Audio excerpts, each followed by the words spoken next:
Manila Broadcasting Company. Sa balita, komentaryo, isyu, serbisyo publiko. Las 6:09 Action Radio Philippine Standard Time. Ang oras ginadulong sa inyo sang Sked Marketing. Tagkimo sang Panyawan Plus Herbal Capsule ukon manunggal with mangosteen.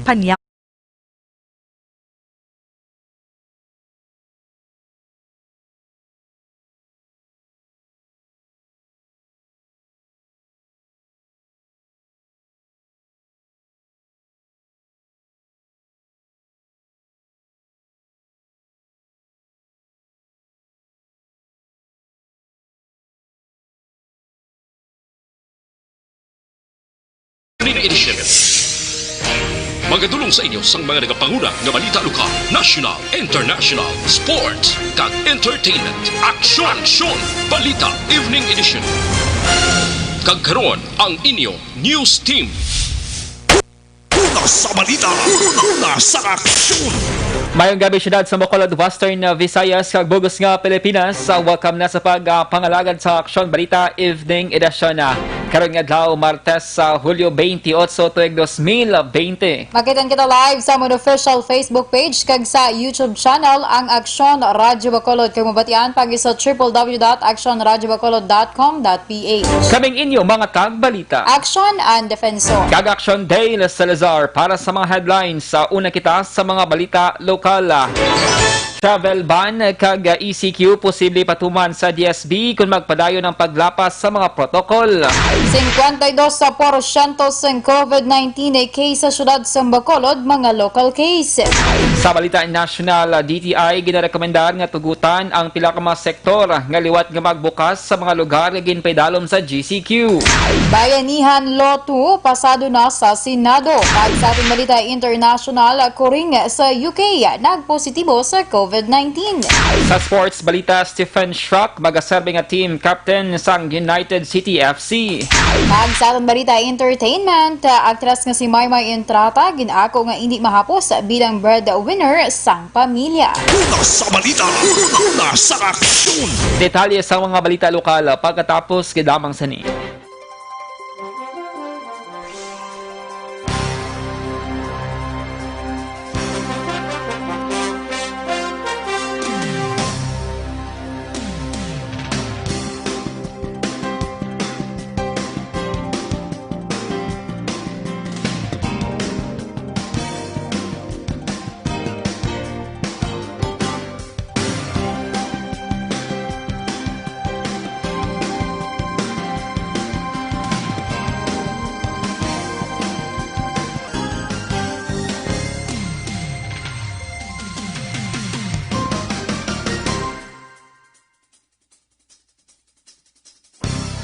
Sa dinami-dami ng usapin ngayon tungkol sa COVID-19, nangingibabaw ang tanong tungkol sa expanded testing. Ano nga ba ang expanded testing?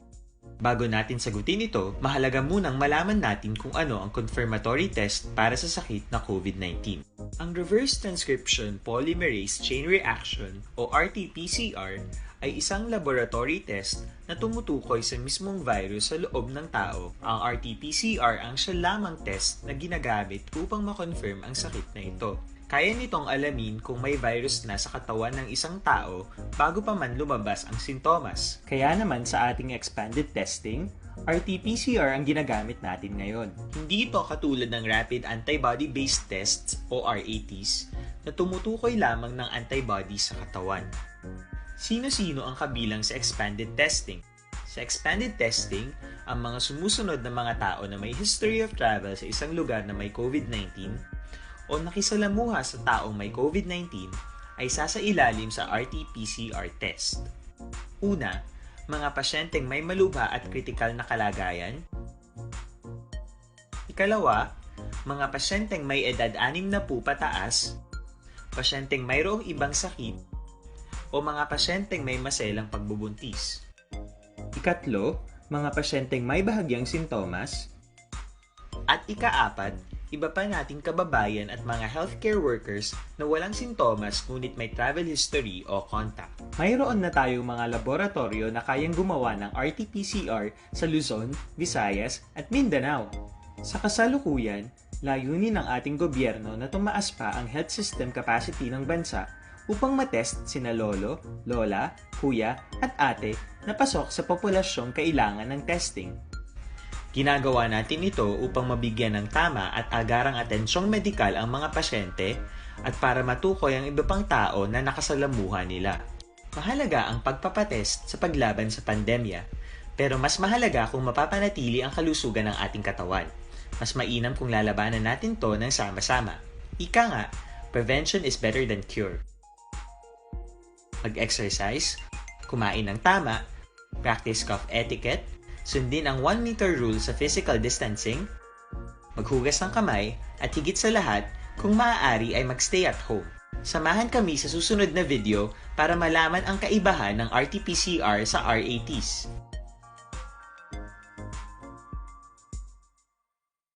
Sa dinami-dami ng usapin ngayon tungkol sa COVID-19, nangingibabaw ang tanong tungkol sa expanded testing. Ano nga ba ang expanded testing? Bago natin sagutin ito, mahalaga munang malaman natin kung ano ang confirmatory test para sa sakit na COVID-19. Ang Reverse Transcription Polymerase Chain Reaction o RT-PCR ay isang laboratory test na tumutukoy sa mismong virus sa loob ng tao. Ang RT-PCR ang siya lamang test na ginagamit upang makonfirm ang sakit na ito. Kaya nitong alamin kung may virus na sa katawan ng isang tao bago pa man lumabas ang sintomas. Kaya naman sa ating expanded testing, RT-PCR ang ginagamit natin ngayon. Hindi ito katulad ng Rapid Antibody-Based Tests o RATs na tumutukoy lamang ng antibodies sa katawan. Sino-sino ang kabilang sa expanded testing? Sa expanded testing, ang mga sumusunod na mga tao na may history of travel sa isang lugar na may COVID-19 o nakisalamuha sa taong may COVID-19 ay sasailalim sa RT-PCR test. Una, mga pasyenteng may malubha at kritikal na kalagayan. Ikalawa, mga pasyenteng may edad 60 pataas, pasyenteng mayroong ibang sakit, o mga pasyenteng may maselang pagbubuntis. Ikatlo, mga pasyenteng may bahagyang sintomas. At ikaapat, iba pa nating kababayan at mga healthcare workers na walang sintomas ngunit may travel history o contact. Mayroon na tayong mga laboratorio na kayang gumawa ng RT-PCR sa Luzon, Visayas at Mindanao.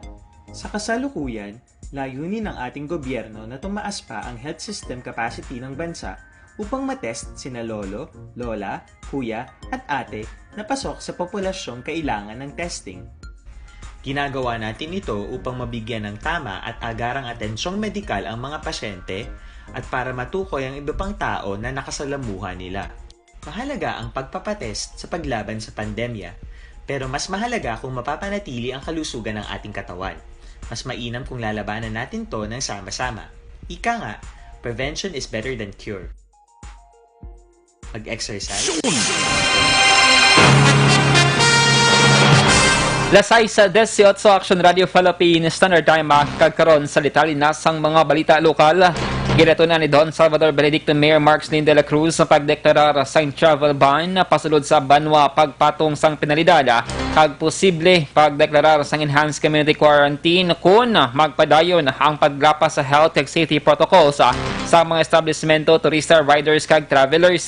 Inengin pahayag sa alkalde sa ika-20 Municipal Interagency Task Force COVID-19 meeting and updating subong adlaw Martes.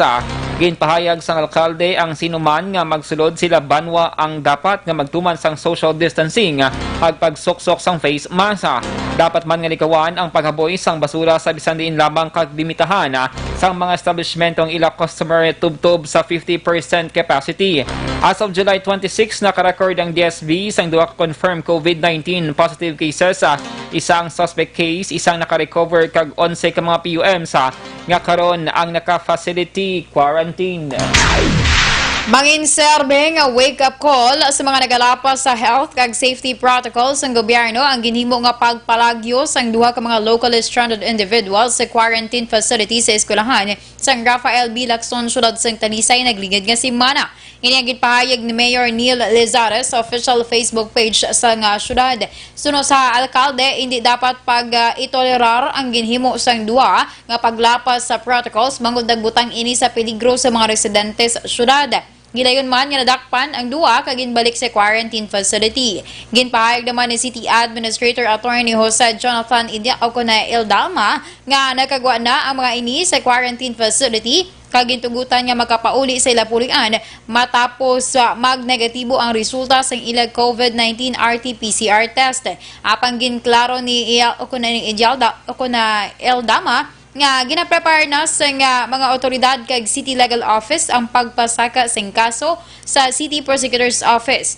Madumduman na Marso 19, 2020 sang magpalagyo man ang isa ka PUM sa quarantine facility sa Mambucal Resort apang nadakpan kag gipasakahan sang kaso nga paglapas sa RA 11332 ukon ang mandatory reporting of notifiable diseases and health events of Public Health Concern Act.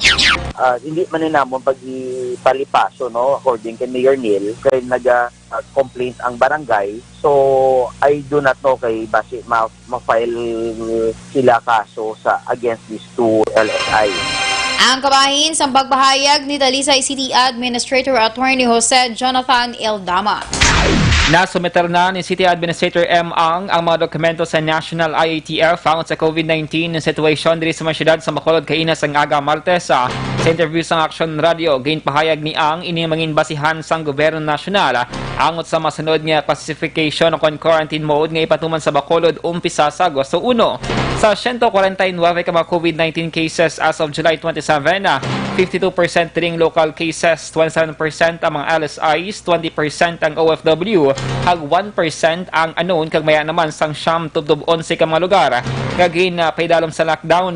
Suno kay ang sa tion nga mayara na sang desisyon ang National IATF ginapaabot sa katapusan nga adlaw sang Hulyo pwede sa gihapon nga makapilar ang LGU sang Bacolod pero may pila lamang ka mga requirements nga kinahanglan na isumiter. Right now 52% na nagadalaga na 52% ang atong tanan nga cases are local cases na. Ang LSI naton representing 37%. Tapos ang mga OFW kung halin abroad 20%. Dapat yan si Bacolod City Administrator M. ang Liwat nga magapatigayon si Councilor Archie Baribar sa public hearing angod sa pagamyanda sa curfew ordinance nga iyagin author sa maabot nga Biyernes. Una na nga naprumahan sa first reading ang mandatory ordinance nga ang curfew sang syudad ang ipatuman depende sa quarantine mode sa Bacolod. Sino kay Baribar, tuyo sang sini nga public hearing kung baladayonon pa ang pagamyanda sang ordinansa kasunod sa pagsaka sang COVID-19 cases sa Bacolod. Sino pa sa konsehal, hindi dapat pagdali-dalion ang public hearing kag dapat nga may baluan ang clear picture angod sa sitwasyon sang syudad. Gin-imbitar ni Baribar sa public hearing ang mga frontliners nga yara sa medical field, ang business sector kag iban pa. Samtang natala na nga usisaon ni Bacolod PNP Director Colonel Henry Biñas ang ginrekomendar nga pasilidad ni Bacolod Mayor Bing Lunardia nga sabat sila pangabay nga temporaryo nga i-hold kag ipaidalam sa quarantine ang mga persona nga ila madakpan antes nga isulod sa mga detention facilities sa napulo ka police station sa syudad. Suno kay Biñas ang ngini nga tikang ginhimo sa Bacolod PNP para malikawan ang maglaptang COVID-19 sa tunga sa mga PDL subong man sa kapulisan. Dugang pasini nga posible i-quarantine sa isa tubtob duha kasi manang ila magin pang aresto agad masiguro nga wala sang marinisang sintomas ng hilway sa virus antes iupod iban sa mga PDL sa ginkaron ni Biñas nga i-isolate lamang ang magin pang aresto apang hindi na pag-ipaidalom sa swab testing. Preparado ang Negros Occidental Police Provincial Office kung ibalikid man ang Enhanced Community Quarantine o kung ECQ sa probinsya. Sunod kay NACPO Director Police Colonel Romy Palge, apisar nga naghalog subong ang pagsinalayo sang pumuluyo apang padayon nga nagaserbisyo ang kapulisan. Dugang pa ni Palge, nagapabilin man ang 5 ka mga border control sa kaiping nga probinsya sa Negros Occident o Negros Oriental. Sa gihapon, nagahangyo ang direktor sa pumuluyo nga sundon ang health protocols agud hindi magdesisyon ang otoridad nga dakpon sila. Una diri, may mga grupo sa mga pribadong nga doktor nga nagpadala sang sulat sa Interagency Task Force ug IATF sa nasyonal kay Presidente Rodrigo Duterte nga nagahangyo nga ibutang sa ECQ ang probinsya kag Bacolod bangod sa pagsaka sa nagpositibo sa COVID-19 nga iban diri ang magkabig na nga community transmission. Una sa balita, una sa aksyon. Lasay sa 24 Action Radio Philippines Standard Time sa imo pag-exercise hindi gid magkalipat nga mag-detoxify ugali ang Panginoon.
Ang sini. Dok, pa-check up ko. Manog isa.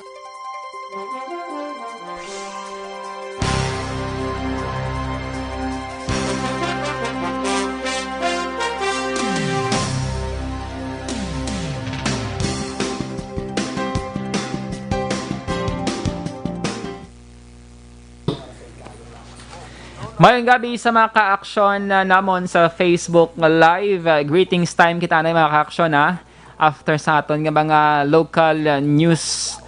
Mayong gabi lang kay Jocelyn Arisivita Ola Kanagalantaw Subong. Good evening Action An. Si Beth Tumbangan. Good evening Action Radio Monitor live here from Villa Estefania.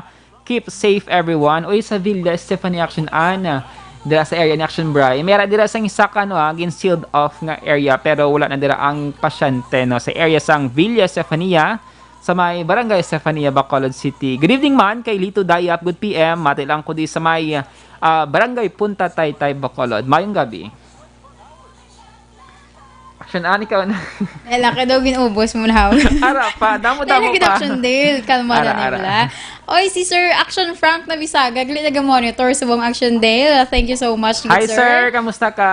Oo, mayo lang. Kabay nga ara ka sa maayo nga kondisyon. Sa kay Miss Heaven Heaven, kay Alex Fuentes. Si Suzy Garcia. Good eve, Action Dale and Ann watching from Doña Juliana. Sige, mayroon nga pag-monitor dira sa inyo. Sa kay Nenen Torre Campo. Nag-monitor man. Wala ko no sound, Action Dale. Sa portion ng Action An, sang may gina-advertise kita. Okay, So, gina-mute ang portion sa sinanga program. Ginahungod na siya nga i-mute. Para hindi ta ma-warning nga ni Facebook Action An. Mabudlay na nga daan. Balaan mo gabi si Facebook mag-filter na. Mabudlay si Sir Alex Fuentes, greet mo siya pero wala mo ginbasa yung greetings. Good evening sa Balita Evening Edition Action Sir Dale, kag Miss Ann. Happy Tuesday sa inyong adwa. Keep safe. Ikaw man Sir Alex, halong kakalingi mo sa mga family members. Sa kay Ma'am Garcia G ni siya. Watching FB Live. Stay safe, everyone. Stay safe man dira sa imo, ma'am. Mayong gabi. Continue lang sa aton mga ka-action. Padayon lang sa inyo dira nga pag-monitor. Kag-send lang asang inyo man nga mga greetings. Kay kung may time or kalambot pa ang oras, lawag Dagay-dagay, ito sa magabalik inyo nga reaction, mga mga ginapatamyaw man sa subong iya nga gabi. Syempre, mabatian ninyo Facebook via Facebook Live. So continue monitoring lang kag syempre update man from time to time. And also actually syempre i-follow man nila ang ato niya Action Radio Bacolod page agud iya nga ma-inform kamo, makakuha kamo sang dugang pagid nga mga balita, kumbaga updated kamo sa mga news nga nagakatabo sa kada adlaw kag inaman may magpamangkot dira sa imo particular na cases ng COVID-19, aware ka kag syempre makasunod ka sa mga health protocol nga ginpapanaog sa nga aton yang mga health official agud nga ma-secure ang aton man ikaayong lawas against sa COVID-19. Sakay Eileen Valenzuela Hamison watching from Cadiz Viejo. Syudad sang Cadiz. Keep safe everyone. Sakay o ang aton gini nga top 1. Okay, mabalik na kami. Karon naman.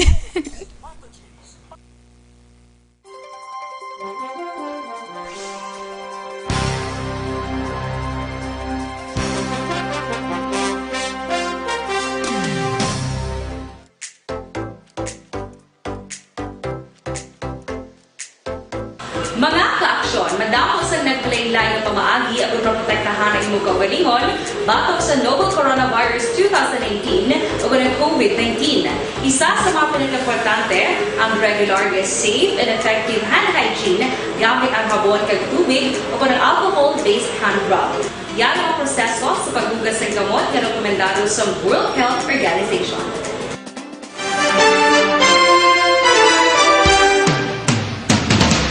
Lasay si Media Action Radio Philippines Standard Time kagkaroon sa Italianas ng Balita Nasyonal. Nagrekomendar ang DTI nga tugutan ang dugang nga mga sektor nga niwat nga magbukas sa mga lugar agin paidalom sa GCQ. Suno kay Trade Secretary Ramon Lopez ginarekomendar sa ahensya sa National IATF nga ang mga yara sa Category 4 sectors ang ilakip sa Category 3 sa tuyo nga makabukas ang negosyo nga may 30% nga operating capacity. Ini nga mga sektor ang ginalakipan sang testing and tutorial centers, review centers, gyms, fitness centers, sports facilities, internet cafe, personal grooming kag pet grooming. Sulo pa kay Lopez, ang DTI ang magapagwaman sang dugang nga mas strikto nga protocol sa kada sektor. Sa botong 22-1, ginaaprubahan sang Senado sa third kag final reading ang proposed Bayanihan to Recover as One Act nga naga-outline sa 140 billion pesos nga economic recovery intervention sa gobyerno para sa COVID-19 pandemic. Naglawig sa malapit 2 ka bulan antes maaprubahan sang Senado ang Bayanihan Law 2. Una diri ginaduso niya Presidente Rodrigo Duterte ang pagpasar sa nasambit nga nayi sa ikalimang State of the Nation Address o kunsona sa nga Lunes. Tuyo sa nga Bayanihan Law 2 amo ang panubuan ang impact sa nga COVID-19 sa socio-economic well-being sa mga Pinoy paagi sa provisions ng assistance subsidies kaga iban pa nga sa isang socio-economic relief kaga para masustain ang pagtinguwa nga makapatigayon sang test, trace kag mabulong ang mga pasyente sa nga kaso sang COVID-19 sa pungsod. Si Senator Francis Pangilinan ay nagaisahanon nga senador nga nagkontra sa among alayi. Samtang suportado sang pinayang panawagan ni Presidente Rodrigo Duterte sa liwat nga pagbuhis ang death penalty sa pungsod para sa mga illegal drug activities. Sunog PDEA Director General Wilkin Villanueva ang kakulang sa capital punishment nang inpaborable sa mga sindikato sa tiroga sa pagpadayon sa ilang operasyon kabiyak gayara sa sulod sang presuhan. Sunog kay Villanueva ang pagbalik sang death penalty magadepende sa kadamuon sang nakumpiskar ng illegal drugs hagang pamatbat nga lethal injection ang para sa mga big-time drug traffickers kag hindi para sa mga street-level pushers. Palayag pa ni Villanueva ang mas mabakod nga penalidad ang maghatag sang klaro nga mensahe kag mapinitan ang mga nag-iintas sa illegal drugs nga magpinsar liwat antes magpadayon sa illegal nga buluhaton. Pangunahan sang National Economic and Development Authority kun NEDA ang pagtingwa sa gobyerno agud itibong liwat ang ekonomiya kag ibalik ang trabaho para sa mga Pinoy samtang nagapadayon ng pagpag-away sa gobyerno agud nga mapunggan ang paglaptas ng COVID-19. Sa virtual meeting kaupod sing House Committee on Economic Affairs nga ginapangunahan ni AAM o kuna BIS sa OWA Party List Representative Sharon Garid, ginpahibalo ni NEDA Undersecretary Rosemary Idelion sa mga mamalidha nga Task Force on Recovery ang gintukod kag ini ang ginapangunahan sa NEDA. Suno kay Idelion, tuyo sang Task Force on Recovery ang mga magkabalik ang economic kag social activities kag ipasiguro nga ang bugos nga pungsod nagaisa sa pagwigbato sa pagtapna sa COVID-19. Una sa balita, una sa aksyon. Lasay sa 33 sa Action Radio Philippine Standard Time. Detalye sa balita international, sports ag entertainment. Pagkatapos gid lamang sini.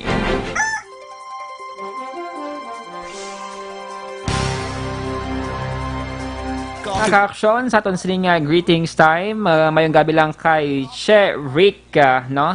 Eric Rojo Asyado. Mayong gabi action day kag action ana. Monitor ko diri sa may QC Metro Manila. Good evening, sir. And may gabi man kay Eddie Laus. Good evening, Action Dale. Monitor kami diri sa may Cane Town, Victoria City. Thank you, Gid and Diane.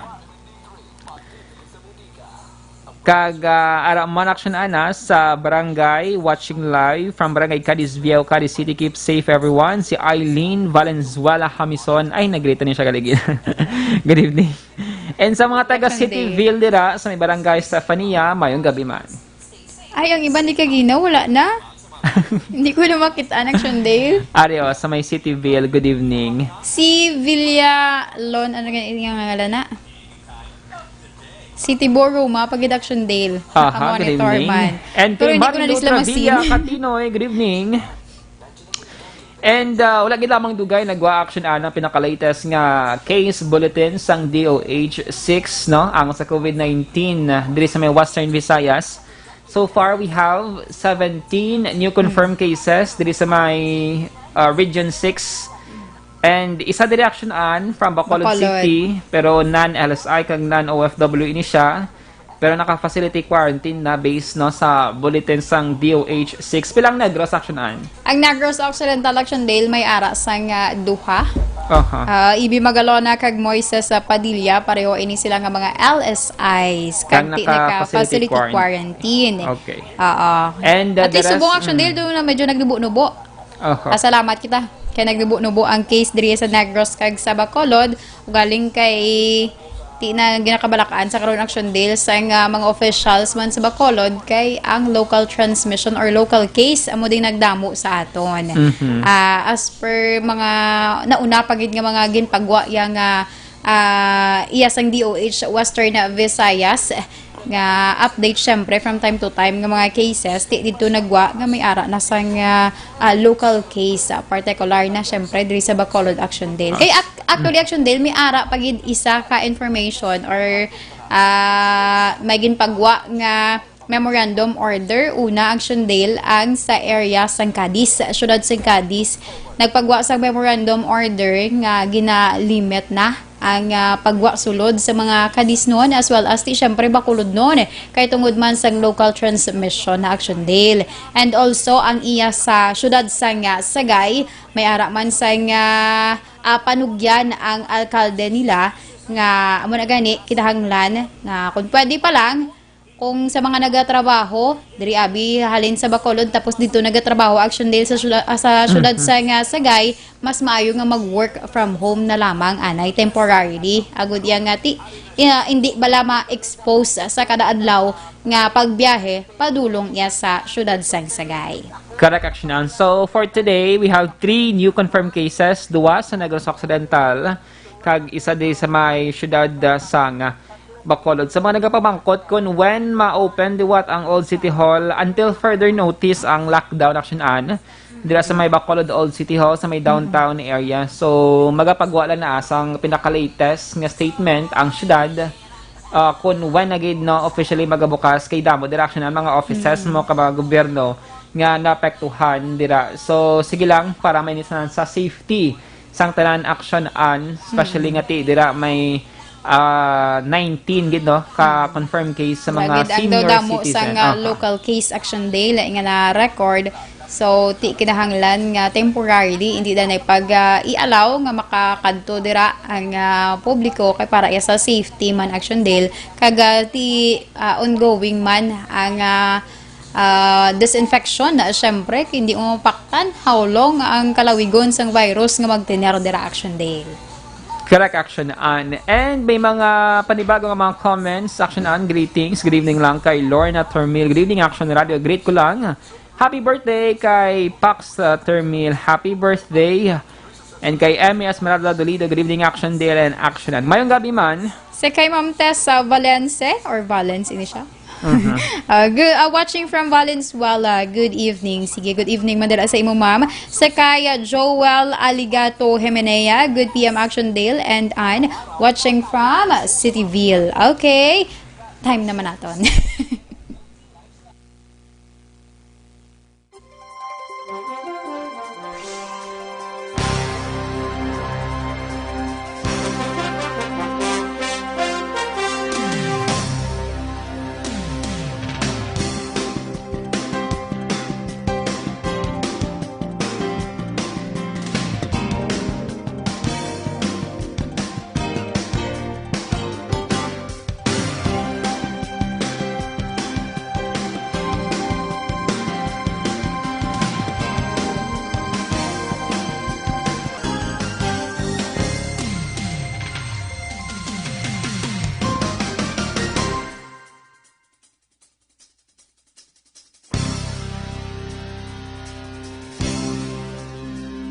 Balita una sa aksyon. Ag sa detalye na sa aton balita international, ginanunsyo sa health officials sa UK nga isa ka kuring ang pinakauna nga sapat nga nagpositibo sa COVID-19 apang gin-insister nga wala pa sa ebidensya nga mahimo mapasa ang disease. Ang kaso ginkompirmar sa UK's Chief Veterinary Officer matapos ang laboratory test nga ginpagwa sa mga bulan sa Surrey malapit sa London. Sunod sa mga opisyal, base sa available man yung mga ebidensya nga nakuha, ginapakita nga ang kuring ang nagpositibo sa masakit matapos malatnan sang positibo man sa virus niya nga mga tag-iya o kun amo. Ginpasiguro naman sa Environment Ministry nga wala sang peligro ang kuring. Gitawag naman ni Chief Veterinary Officer Christina Middlemis nga rare event ang natabo kagindugang nga wala pa sang ebidensya nga ang sapat mahimo magkapasa sang virus sa tawo. Una sa balita, una sa aksyon. Sa sports, balita magapabilin si Stephen Shock sa United City FC matapos nga nagperma na ini sang kontrata. Ang United City FC among bagong grupo nga nagbulos sa management kag ownership sang Ceres Negros sa Football Club. Ginanunsyo sang team maging basura sang Filipino-German football star ang tanyag sa iban nga pungsod para magpabilin sa team. Suno kay Eric Gottschalk, co-founder sang United City FC, si Shock ang maging team captain kag leader sang team. Una sa balita, una sa aksyon. Kag sa atong balita entertainment, wala ginimuting sang actress nga si Maymay Entrata nga hindi mahapos para sa iya nga mangin isa ka breadwinner sang pamilya. Suno kay Maymay, 19 anyos siya sa nga nangin breadwinner sang pamilya pagkatapos niya magdaog sa PBB. Dugang pa ni Maymay, nagbatsyag man siya sa kakapoy apang wala ini nangin upang sa iya agod nga padayuno ng pagtrabaho para masuportahan ang iya pamilya. Sa piyak sang kabulay kag sakripisyo ginpahayag ni Maymay nga kalipay na niya nga makitaan nga yara sa maayo nga sitwasyon ang iya pamilya. Una sa balita, una sa aksyon. Lasay sa 42 sa Action Radio Philippines Standard Time. Inyo nabatihan ang kabugusan ng mga balita sa Action Balita Evening Edition. Karon nga adlaw Martes sa Hulyo 28 tuig 2020 sa liwat kaming inyo mga tagbalita. Action and Defense. Kag Action Day La Salazar. Una sa balita, una sa Action. Sa Bacolod Action Radio. Action Radio. Live. Manila Broadcasting Company. Sa balita, komentaryo, isyu, serbisyo publiko.